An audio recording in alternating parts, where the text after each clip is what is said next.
Nvidia ও এএমডিকে চীনে chip রপ্তানি করতে হলে ট্রাম্প সরকারকে 15% কর দিতে হবে।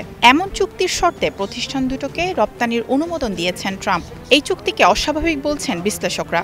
বিশ্বখ্যাত মার্কিন এই দুই টেক জায়ান্ট তাদের H20 এবং MI308 মডেলের চিপ রপ্তানি করবে। এই দুটো চিপ মূলত এআই প্রযুক্তিতে ব্যবহার করা হয়ে থাকে।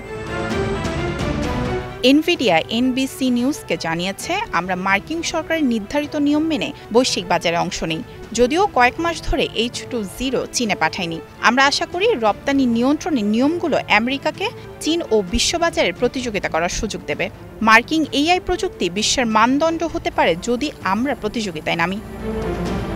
ট্রাম্পের এনভিডিয়া ও এএমডি চুক্তির ফলে চীনে মিশ্র প্রতিক্রিয়া সৃষ্টি করতে পারে।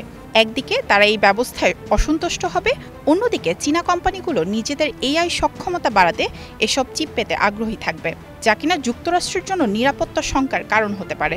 যদিও বিশ্লেষকরা বলছেন এই চুক্তি এখনও উভয় প্রতিষ্ঠানের জন্য ইতিবাচক, কারণ তারা চীনের মতো বিশাল বাজারে প্রবেশ করতে পারবে। দ্য এশিয়া গ্রুপের জর্জ চেন সতর্ক করেছেন, স্বল্পমেয়াদে রপ্তানি নিশ্চয়তা মিললেও দীর্ঘমেয়াদে মার্কিন সরকার চীনের রপ্তানির ওপর আরও কর বাড়াতে পারে। তবে বিশ্লেষকরা বলছেন, ট্রাম্পের এই চুক্তি অন্য খাতে দেখা যাবে না, বিশেষ করে সফটওয়্যার বা সার্ভিস সেক্টরে। তবে সেমিকন্ডাক্টর মার্কিন কৌশলগত প্রযুক্তি হওয়ায় আলাদা গুরুত্ব পাচ্ছে।